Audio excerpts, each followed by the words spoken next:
Because being aware could be the saver of your life. You are wandering through a thick forest, a considerable distance from the nearest road, when you hear it. It is the unmistakable rustle of something enormous moving through the brush. You are unable to respond in time because a grizzly lumbers into view. That it sees you, as you can see.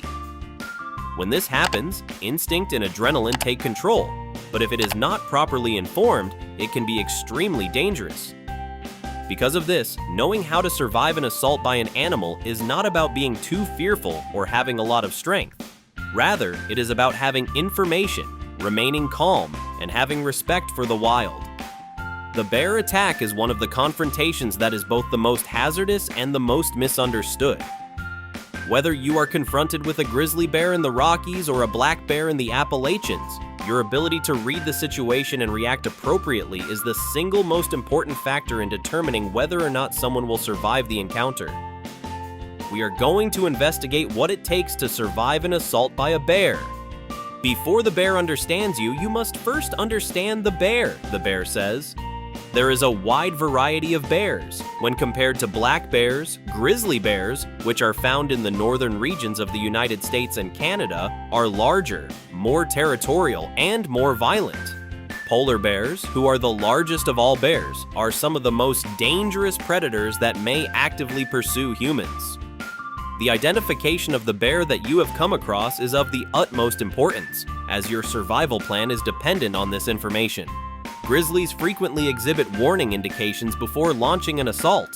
A huff, a pounding of the ground with their front paws, or a bluff charge could be the response they provide.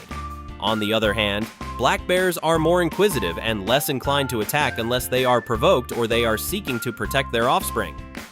Polar bears are not dishonest. They are stealthy hunters, and if they come close to you, they likely intend to kill you. When it comes to the moment of contact, should you fight, flee, or freeze?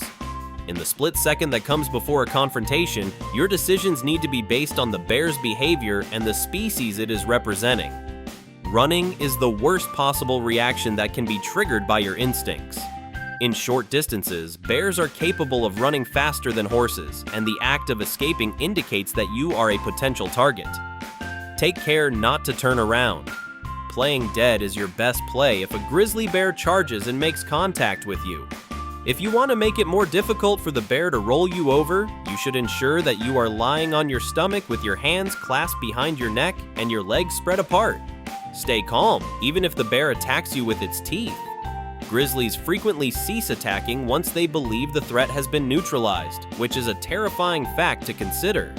On the other hand, black bears are distinguished. There is a risk of death when playing dead with a black bear. If you are attacked by a black bear, you are obligated to defend yourself with everything you have. Make use of anything you can get your hands on, such as rocks, sticks, or even your fists.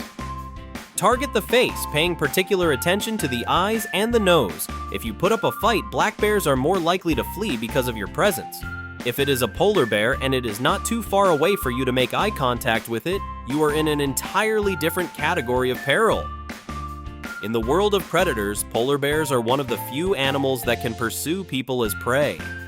If this is the case, you need to make an effort to fend off the bear before it attacks us. It is possible that your only chance is to make a loud noise, appear to be enormous, and use deterrents such as bear spray or even weapons provided that they are carried lawfully and securely.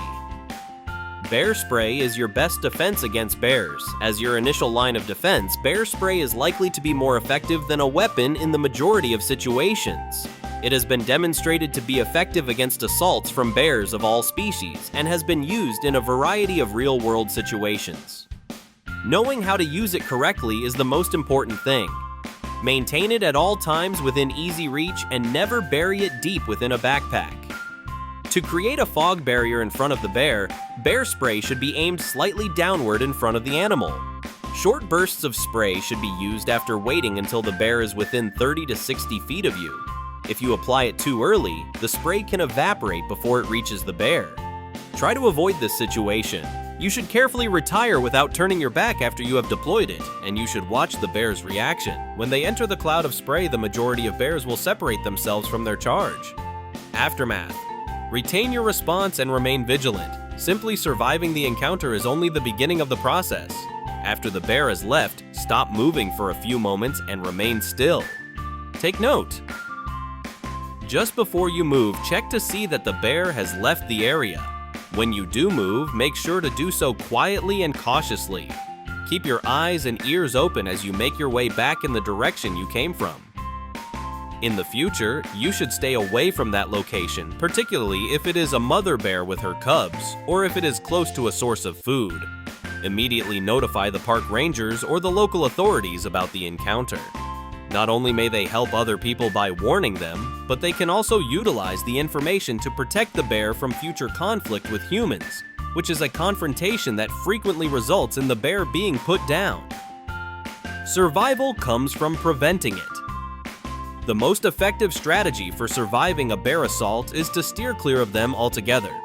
During your hike, make some noise by singing, talking loudly, and clapping every few minutes. Bears, for the most part, have little interest in interacting with humans and will depart the area long before you can spot them. Food should be stored in containers that are resistant to bears or hung at a height of at least 10 feet above the ground and 4 feet away from a tree trunk. Keep your campsite away from berry patches, carcasses, and trails that are heavily wooded. Always try to travel in groups whenever you can. Individual hikers are more likely to be approached by bears than groups of hikers. When you are in bear country, you should approach every sound and movement in the forest with a sense of alertness and humility about it. It is not about dominance that one must survive a bear attack, rather it is about respect. It is possible that the difference between life and death can be determined by one's ability to comprehend the nature of the bear, to interpret its behavior, and to react with appropriate actions. The creatures in question are not villains. Rather, they are ancient entities that are attempting to defend their territory, their young, or just their survival. Always keep in mind that the forest is not your land, regardless of whether you are an experienced backcountry explorer or just a curious adventurer. Bear is the rightful owner of it. It is your responsibility to navigate through it with wisdom, caution, and humility. Note: if you found this survival guide to be helpful, please remember to give it a like, subscribe to the channel, and leave a comment below. During your time spent in the wilderness, have you ever come across a wild animal? Please share your tale with us. We may choose to use it in a subsequent episode.